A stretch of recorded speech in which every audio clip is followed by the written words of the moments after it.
Me ocultó a su hijo durante 5 años y me dijo que era parte del pasado, hasta que todo se le vino abajo. Desde el comienzo, mi historia con Sebastián estuvo marcada por una especie de tranquilidad engañosa, esa paz que uno cree encontrar después de haber sobrevivido al caos. Nos conocimos cuando ambos arrastrábamos los escombros de relaciones pasadas. Él acababa de salir de un divorcio complicado y yo, de una relación larga que me dejó emocionalmente agotada. Estábamos en ese punto donde no se busca intensidad, sino estabilidad. Y en ese sentido, él parecía hecho a medida. Tenía esa voz tranquila, un ritmo pausado para todo, una manera de hablar que transmitía seguridad. Se mostraba como alguien sin equipaje, sin sombras del pasado, alguien que lo había cerrado todo y quería empezar de nuevo. Pasaron los meses, y sin mucho esfuerzo, nuestra relación se volvió estable. A los 2 años ya compartíamos apartamento, gastos, celebraciones con las respectivas familias y planes a futuro. Habíamos hablado de casarnos, de tener hijos, incluso de comprar un terreno y construir una casa. Nunca sospeché que algo tan grande estuviera escondido bajo todo eso. El descubrimiento no vino con una pelea, ni con una escena típica de infidelidad. Fue mucho peor que eso, porque vino disfrazado de un momento bonito. Estaba preparando una sorpresa por nuestro aniversario. Quería hacerle un collage con fotos de momentos compartidos, viajes, celebraciones. Me senté en su computadora mientras él se duchaba, sin pensar en que encontraría nada raro. Siempre había usado su equipo, nunca hubo claves ni restricciones. Buscando en las carpetas, encontré una con nombre anodino, mi-pec-2013. Al abrirla, vi una serie de fotos de un niño pequeño. Al principio no me alarmé, pensé que era algún sobrino, o el hijo de un amigo. Pero a medida que pasaba las imágenes, empecé a notar algo inquietante. Ese niño salía en momentos muy personales, como su primer día de clases, en consultas médicas, jugando en un espacio que me resultaba extrañamente familiar. Y entonces, una foto me lo confirmó todo. Era él, con el niño en brazos, en su antiguo departamento. Ese mismo donde empezamos a vivir juntos los primeros meses. Fue como si se me cerrara el estómago. Entendí al instante que ese niño no era ajeno. Era su hijo. Uno del que jamás me habló en 5 años. Esa noche lo confronté. Esperé a que todo estuviera en calma, intenté racionalizarlo antes de hablar. Aún guardaba la esperanza de que existiera una explicación razonable, algo que lo justificara. Pero no. Se limitó a decir, con un tono molesto, eso fue antes de ti. Era otra etapa. No entiendo por qué te alteras. Dijo que crió al niño por un tiempo, pero que la madre se mudó y cortó el contacto, y que como ya no formaba parte de su vida, no veía la necesidad de contarme nada. Me habló como si yo estuviera haciendo una tormenta de un vaso de agua, como si mi dolor fuera una molestia. Me quedé muda. No porque no tuviera nada que decir, sino porque no sabía cómo poner en palabras el nivel de traición que sentía. No se trataba solo de haber ocultado un hijo. Se trataba de que había construido una relación conmigo basada en una mentira enorme, irreversible. Recordé tantas veces que habíamos hablado de tener hijos, de formar una familia. Y él, con toda tranquilidad, me miraba a los ojos sabiendo que ya tenía un hijo del que nunca me habló.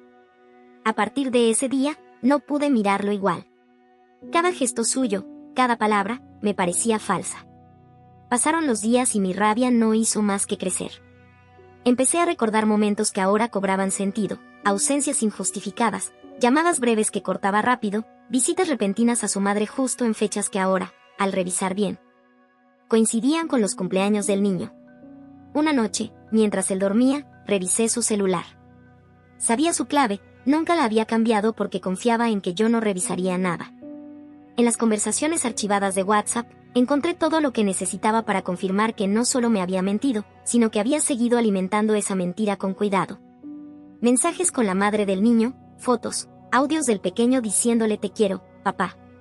Arreglos para verse, comentarios cálidos, complicidad. Todo eso mientras a mí me decía que no estaba listo para tener hijos, que prefería esperar. Esa noche no dormí. Me senté en la cocina, con los audios en la mano y un nudo en la garganta. Lloré sin ruido, porque no quería que se despertara. Y cuando amaneció, sabía que ya no podía quedarme inmóvil. Algo dentro de mí se había roto. Esa fue la primera vez que pensé en hacer algo más que discutir. Sentí una necesidad ardiente de que él entendiera lo que había hecho. No por rabia. No por revancha, sino por justicia. Porque nadie tiene derecho a invitarte a construir una vida mientras entierra pedazos de la suya bajo llave. Porque si él pudo ocultar algo tan fundamental como un hijo, entonces no había límites.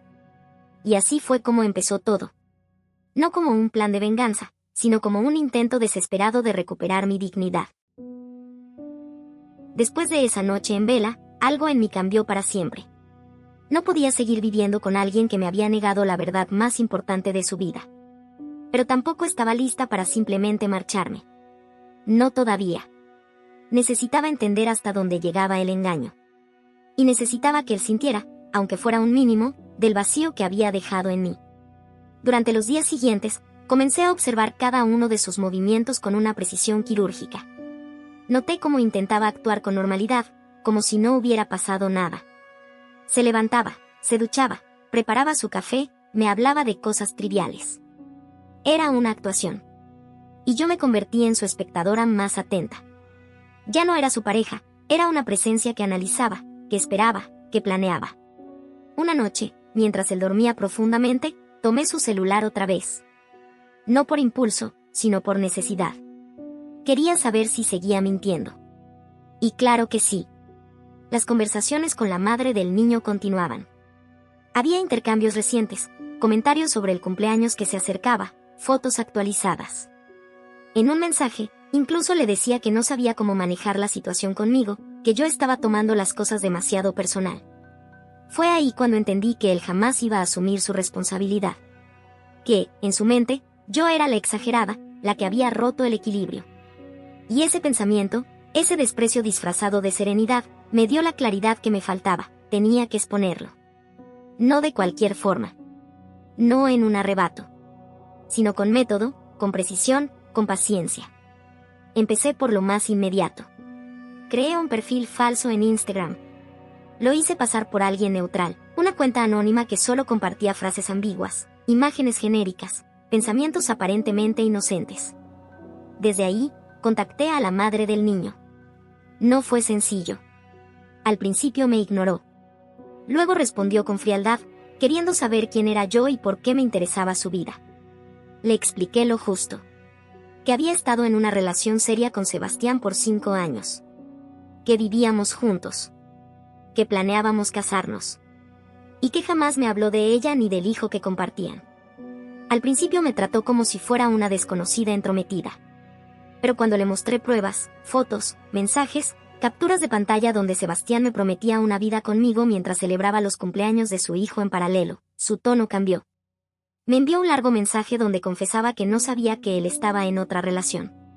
Que siempre creyó que él estaba solo. Que se enfocaba únicamente en su papel de padre. Que lo de ellos había terminado hacía tiempo, pero que el vínculo seguía por el niño. No lo dijo con odio. Lo dijo con tristeza. Con decepción.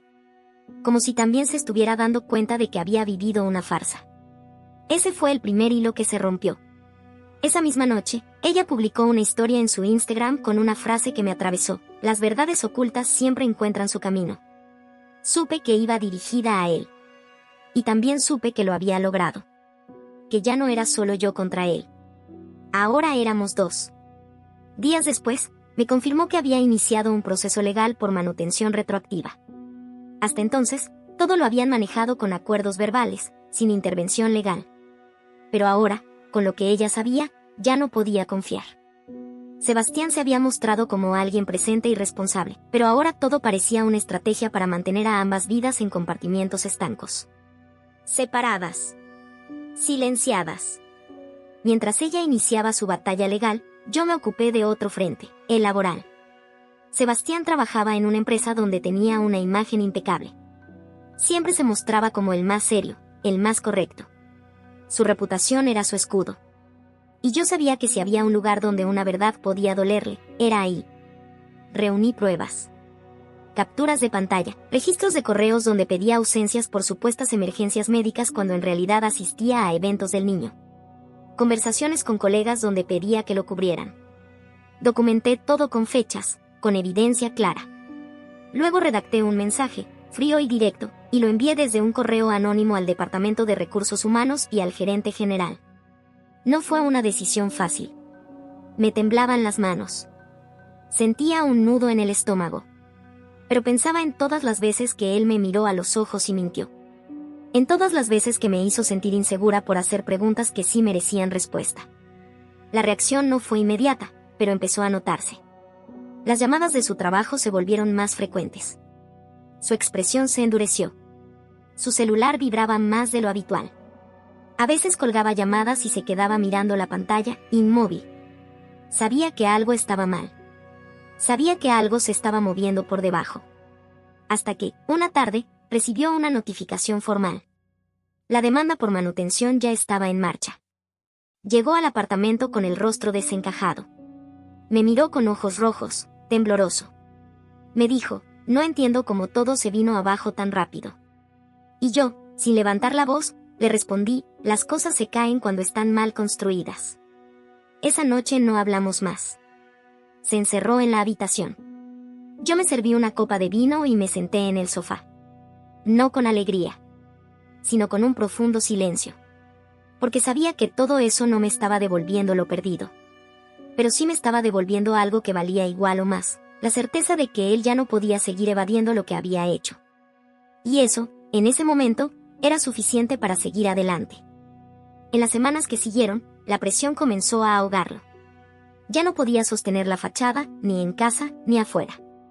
Su actitud cambió por completo. Lo que antes era indiferencia ahora era frustración silenciosa, torpe, rabiosa. Golpeaba las puertas cuando algo no salía como esperaba, dejaba platos sucios acumulados, y a veces ni siquiera se bañaba por días. Su deterioro era visible. Yo no decía nada. Me limitaba a observar. A anotar mentalmente cada gesto que confirmaba que su mundo se estaba desmoronando. Y lo hacía sin culpa, sin remordimientos. Porque él no estaba enfrentando una venganza caprichosa. Estaba enfrentando las consecuencias de sus actos, de sus mentiras, de sus decisiones. La madre del niño me seguía escribiendo. Me contaba cómo avanzaba el proceso legal, cómo su abogado había conseguido pruebas suficientes para exigir no solo manutención retroactiva, sino compensación por gastos médicos, escolares y de crianza desde que el niño había nacido. Me hablaba también del niño, de cómo había empezado a hacer preguntas cuando su papá dejó de visitarlo de repente.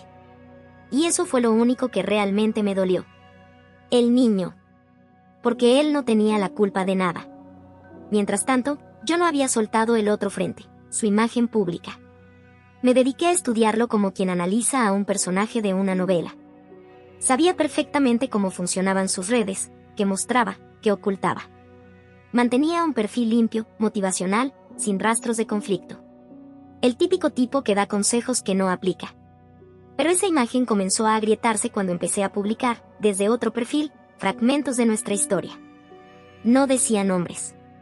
No hacía acusaciones directas. Solo compartía frases ambiguas con fechas, capturas cuidadosamente editadas donde se leía lo suficiente para despertar dudas, pero no tanto como para parecer una denuncia. 5 años viviendo con un hombre que ocultó un hijo entero. La verdad siempre sale. La mentira más grande no es lo que se dice, sino lo que se calla. Prometer una familia mientras ya tienes una es más que traición. Es crueldad. Esas frases circularon más de lo que esperaba. Amigos suyos empezaron a escribir desde cuentas falsas, intentando averiguar si me refería a Sebastián. Algunos incluso me enviaron mensajes directos preguntando si estaba bien. No respondí. No quería involucrarlos directamente. Solo quería que las piezas del rompecabezas cayeran por su propio peso. Él lo notó. Claro que lo notó. Una noche, de la nada, se me acercó con los ojos rojos, la voz tensa, y dijo, ¿fuiste tú la que escribió todo eso? Dímelo de frente. Ya no tengo cabeza para estos juegos. Yo lo miré a los ojos. No le dije ni sí ni no. Solo le devolví su frase favorita, eso fue antes de ti. Era otra etapa. No entiendo por qué te pones así. Se quedó callado. Ni siquiera pudo sostenerme la mirada. Se fue al baño y se encerró ahí por horas. Desde ese día, empezó a dormir en el sofá. Dejamos de fingir convivencia. Ya no comíamos juntos, no hablábamos. Éramos dos fantasmas habitando el mismo espacio, en silencio, rodeados de los restos de una relación construida sobre un terreno minado. Una noche, mientras él dormía, o al menos eso pensaba yo, Me senté frente al computador a revisar los documentos del proceso legal. Estaba ayudando a la madre del niño a armar una línea de tiempo, conectando eventos, pagos, ausencias, todo lo que pudiera servir en el juicio. De pronto, escuché su voz detrás de mí. Suave, Rota. ¿Qué estás haciendo? No me sobresalté. No apagué la pantalla. Solo respondí con honestidad, estoy ayudando a que la verdad tenga forma legal. Nada más. Él se sentó al borde del sofá, se cubrió el rostro con las manos y dijo, casi susurrando, esto se me fue de las manos. No sé cómo pasó. Y yo pensé, ¿cómo no va a pasar, si construiste todo esto con las manos llenas de mentiras? Los días siguientes fueron más oscuros. Él perdió oficialmente el trabajo. No se lo comunicaron directamente, simplemente no lo volvieron a llamar para renovar el contrato. Había perdido toda confiabilidad. Su nombre ya no era bien recibido en ninguna reunión. La gente evitaba mencionarlo. Incluso colegas que antes lo admiraban ahora cruzaban de acera para no encontrárselo. En casa, el ambiente se volvió más pesado. El silencio dejó de ser cómodo. Ahora era opresivo. A veces lo escuchaba llorar por las noches. No me acercaba. No porque no sintiera nada, sino porque entendía que ese dolor era parte del proceso. No era mi responsabilidad sanarlo. No después de todo. La gota que rebalsó el vaso fue cuando empezaron a llegarle notificaciones bancarias. Habían congelado sus cuentas por orden judicial. Los fondos que tenía se destinarían a cubrir los primeros pagos de la pensión. Ese día, entró al apartamento con los ojos desencajados. Tiró su mochila al suelo, se dejó caer en la silla de la cocina y me dijo, no puedo sacar ni un peso. Estoy quebrado. Yo ni siquiera lo miré. Solo le respondí, entonces por fin sabes lo que es quedarse vacío. Aunque lo tuyo no es económico. Lo tuyo es moral. No dijo nada. Se quedó ahí, con la mirada perdida. Entendí que no iba a pelear. Que ya no tenía fuerzas. Que el castillo de arena que había construido con tanto cuidado se le había deshecho entre los dedos. Esa noche dormí en paz por primera vez en meses. No porque lo viera sufrir, sino porque sabía que el peso de la verdad por fin estaba cayendo sobre sus hombros. Y eso, aunque no sanaba lo que yo había vivido, al menos equilibraba la balanza. Casi un año había pasado desde aquella tarde en que abrí esa carpeta maldita en su computadora. Un año desde que descubrí que había estado viviendo con alguien que no solo me mintió, sino que me negó el derecho básico a decidir si quería formar parte de su historia completa. Ya no quedaba nada del hombre que conocí, o mejor dicho, del que me hizo creer que era. Sebastián ya no tenía trabajo, apenas salía del apartamento, y se había convertido en una sombra apagada, un reflejo de sí mismo que vagaba de un rincón a otro con los ojos bajos y el alma rota. Yo, en cambio, había comenzado a recuperar mi vida. Había conseguido una nueva oportunidad laboral, con horarios más amables, rodeada de gente nueva, limpia de su recuerdo. Empecé a buscar un nuevo apartamento, y con la asesoría correcta, logré iniciar el proceso legal para recuperar parte de lo que había invertido durante nuestra relación. No era una venganza. Era justicia. Era limpieza emocional y financiera. La madre de su hijo me mantenía al tanto. La demanda había seguido su curso sin trabas. Su abogado logró establecer la cantidad exacta que él debía cubrir mensualmente, incluyendo pensión retroactiva, gastos escolares, de salud, y una multa por evasión de responsabilidad parental. Sebastián firmó sin protestar. Con las manos temblorosas, con la cabeza gacha, frente a una jueza que no le tuvo la menor compasión. No pidió perdón. No dio excusas. No defendió nada. Yo estuve presente en esa audiencia. No porque la ley me obligara, sino porque la madre del niño me pidió que la acompañara. Entramos juntas. Nos sentamos una al lado de la otra. Y cuando Sebastián nos vio, bajó los ojos. Fue la primera vez que no intentó confrontarme ni con la mirada.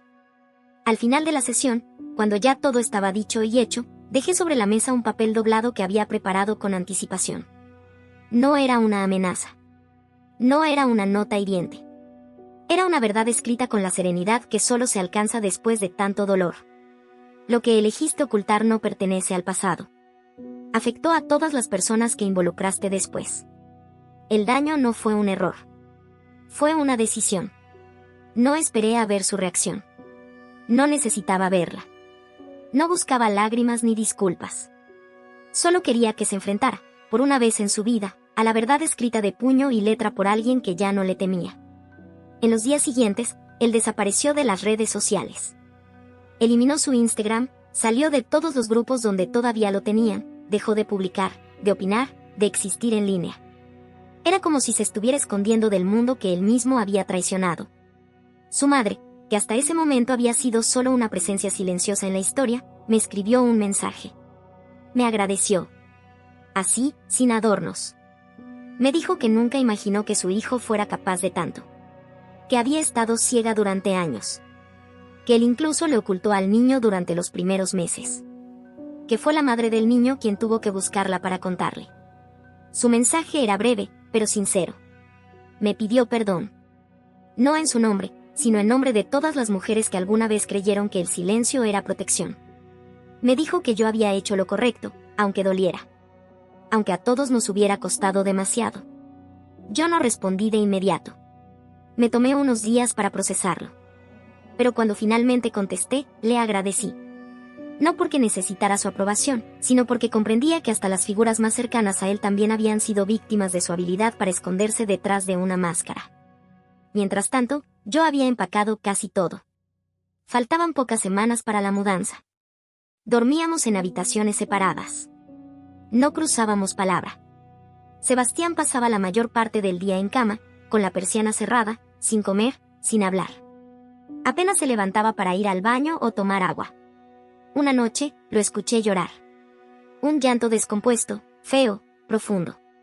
No los sollozos que uno controla, sino los que salen desde lo más hondo del pecho. Me quedé sentada en la cocina, en silencio, con una taza de té entre las manos. Pensé en levantarme. Pensé en ir a decirle que ya todo pasaría. Que algún día volvería a estar bien. Que la vida tiene forma de reconstruirse. Pero no lo hice. Porque no todo pasa. Porque hay heridas que uno causa sabiendo que va a doler, sabiendo que va a dejar marca. Y esas heridas, aunque se cierren, no desaparecen. Porque lo que él me hizo, lo que le hizo a su hijo, a la madre de su hijo, a su entorno, no fue producto de un descuido. Fue el resultado de años de decisiones egoístas. Al día siguiente, empecé a mover las cajas al nuevo apartamento. Una parte de mí sintió alivio al ver la sala vacía. Otra parte sintió una tristeza seca, sin lágrimas. Porque aunque no lo amaba ya, aunque no lo respetaba, sí había entregado parte de mi vida a esa historia. Una historia que nunca existió en realidad, porque él nunca fue real del todo. Dejé mis llaves sobre la mesa, junto a una nota que decía, no busques contactarme. Esta es mi última presencia en tu historia. Y me fui. Durante los meses siguientes, supe por amigos en común que intentó recomponer su vida. Que empezó terapia. Que trató de recuperar el vínculo con su hijo, esta vez sin esconderlo. Que intentó conseguir trabajo en otra ciudad, pero su reputación lo precedía. Ya no era el profesional confiable. Era el tipo que engañó a todos, incluso a sí mismo. Las empresas no lo contrataban. Sus amigos ya no lo invitaban.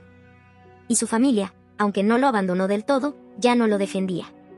Por mi parte, empecé a sanar. No de golpe. No con milagros. Sino paso a paso. Con nuevos comienzos, nuevas conversaciones, nuevas decisiones. Aprendí que el verdadero amor propio nace cuando uno deja de mendigar explicaciones. Cuando elige retirarse antes de perderse. Cuando ya no espera redención de quien no sabe cómo ofrecerla. Y un día, por azar, me crucé con la madre de su hijo en una cafetería. Nos miramos con incomodidad. Pero ella se acercó. Me dio las gracias. Me dijo que, aunque el proceso fue duro, era mejor criar a un hijo con una verdad dolorosa que con una mentira bien dicha. Esa frase me atravesó como un cierre perfecto. Porque ahí entendí que mi historia, aunque marcada por una traición, ya no me definía. Que mi venganza no fue un acto de maldad, sino de afirmación. Que no lo hice para destruirlo, sino para liberarme. Y que el verdadero final no fue verlo caer. Fue aprender a vivir sin cargar su sombra. Y eso sí que no tiene precio. Actualización. Han pasado 18 meses desde aquella primera sacudida que transformó por completo mi vida. A veces me cuesta recordar cómo era antes de todo esto, antes de descubrir que el hombre con quien compartía mi día a día, mi cama, mis sueños y mis futuros, era capaz de ocultarme algo tan fundamental como un hijo. No es que lo haya olvidado. Es que se siente como una película ajena, como si esa mujer que lloraba en silencio frente al computador no hubiera sido yo. Como si todo lo que viví durante esos años hubiera pertenecido a otra existencia. Una versión de mí que, aunque me duele admitirlo, ya no existe. Hoy vivo en otro lugar. En un espacio que construí desde cero, con mis cosas, mis tiempos, mis colores. Un apartamento más pequeño, pero lleno de verdad. Cada rincón tiene sentido, cada decisión es mía. No hay rincones oscuros, ni silencios pesados. Hay música, hay luz, hay ventanas abiertas. Durante los primeros meses después de irme, hubo noches en que me pregunté si me había excedido. Si tal vez lo que hice fue demasiado. Si empujar su caída hasta dejarlo sin amigos, sin trabajo, sin cuentas, había sido necesario. Pero cada vez que esa duda se asomaba, me bastaba con recordar las palabras que usó cuando intenté hablar de lo que sentía. Eso fue antes de ti. No entiendo por qué te pones así. Esa frase me recuerda que él no solo me mintió. Me invalidó. Me trató como si no tuviera derecho a sentir, a reaccionar, a existir dentro de su historia. Como si mi dolor fuera un estorbo. Y entonces se me pasa la culpa. Porque mi respuesta no fue cruel. Fue proporcional. Desde que salí definitivamente de su vida, no lo volví a ver. Supe por uno o dos conocidos, porque la mayoría de su círculo desapareció junto con él, que intentó empezar terapia. Que habló de mudarse a otra ciudad. Que quería reconstruir algo desde las ruinas. Pero también supe que no le fue fácil. Que nadie quiso contratarlo. Que cuando daban referencias, las respuestas eran secas, duras, y terminaban cualquier proceso antes de que empezara. Su exjefe, el mismo que en su momento lo ponía como ejemplo de integridad, dejó en claro que no podía recomendar a alguien que había demostrado una desconexión tan profunda entre su vida pública y su comportamiento real. Y no se trataba de que todos esperaran perfección. Nadie le pedía ser un santo. Pero había una expectativa mínima de honestidad. De coherencia. De responsabilidad hacia quienes uno involucra. Y eso fue lo que él rompió. En el ámbito personal, también supe que intentó retomar vínculos. Pero, ¿cómo pedirle a alguien que confíe en ti después de que le mostraste que puedes vivir años enteros mintiendo sin pestañear? ¿Cómo explicar que escondiste un hijo mientras construías una vida paralela con otra persona, sin siquiera darles la opción de saber? Yo, en paralelo, fui reconstruyéndome. Y no fue rápido. Hubo mañanas en las que despertaba con el cuerpo encogido, como si todavía estuviera atrapada en aquel apartamento. Hubo días en los que no podía confiar en nadie, en los que cualquier gesto amable me parecía sospechoso. Hubo silencios en los que volvían todas las escenas que quería olvidar. Pero los enfrenté. Y con cada decisión, con cada paso, fui ganando algo que él nunca tuvo, la capacidad de mirar mi reflejo y no sentir vergüenza. Aprendí a identificar mis propios silencios, los que antes me hacían callar por miedo a perder una relación. Los que me hacían conformarme con explicaciones incompletas, con promesas sin cumplir, con evasivas disfrazadas de amor. Aprendí que no necesito que alguien me elija si tengo que esconder mis preguntas para ser querida. Que no vale la pena construir futuro con alguien que te niega su pasado. Él intentó contactarme. No con una conversación abierta ni con una disculpa sincera. Lo hizo con mensajes a las 3 de la mañana, llamadas que nunca contesté, flores que dejó en la puerta del antiguo apartamento.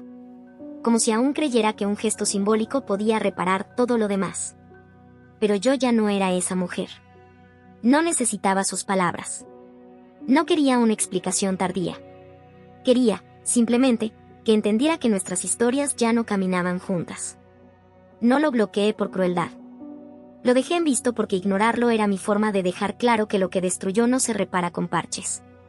El verdadero cierre llegó una tarde cualquiera. Entré a una cafetería que no solía frecuentar, pedí un café, y mientras esperaba, levanté la vista, y ahí estaba ella. La madre de su hijo. Hubo un segundo de incomodidad. No sabíamos si saludarnos, si mirar hacia otro lado, si fingir que no nos reconocíamos. Pero ella dio el paso. Se acercó. Me sonrió con cierta timidez, y dijo: "Y gracias. Por todo. Aunque fue duro, aunque dolió, gracias". Me quedé en silencio unos segundos. No porque no supiera qué decir, sino porque su tono no tenía rencor. Era una gratitud honesta. Entonces ella agregó: mi hijo ya sabe quién es su papá. Y no lo idealiza. Pero lo acepta. Y, ¿sabes qué? Prefiero que crezca con una verdad dolorosa que con una mentira bonita. Esa frase me atravesó. Porque eso fue todo. Esa fue siempre la raíz de mi batalla, la verdad. No la humillación. No el castigo. No el odio. Solo la necesidad profunda de que lo que se ocultó saliera a la luz, de que las decisiones que nos marcaron no se maquillaran como errores inocentes. Y supe, con esa frase, que mi historia no fue solo mía. Que cada uno de nosotros, ella, su hijo, yo, necesitábamos lo mismo, claridad. Hoy, cuando alguien me pregunta cómo superé todo esto, cómo logré volver a sonreír, a confiar, a vivir sin arrastrar el dolor, la respuesta es siempre la misma: no esperé justicia. La construí. No me quedé llorando en un rincón esperando que él entendiera. No pedí explicaciones. No supliqué respuestas. Actué. Expuse. Reconstruí. Y sobre todo, me liberé. La verdadera victoria nunca fue verlo caer. Fue aprender a caminar sin cargar su sombra. Sin cargar sus excusas. Sin quedarme atrapada en su historia. Porque hay errores que se perdonan, pero hay traiciones que te enseñan a no volver atrás. Y hay momentos en que uno no elige vengarse por venganza. Lo hace por dignidad. Por todas las veces que se cayó. Por todas las verdades que merecía escuchar. Y cuando por fin te levantas, sin necesidad de que el otro entienda, entonces sabes que ganaste. Porque dejaste de necesitar que él se diera cuenta, para saber quién eres tú. Y eso sí que no se olvida nunca. No olvides dejar tu opinión en los comentarios, dejar tu like y compartir este video.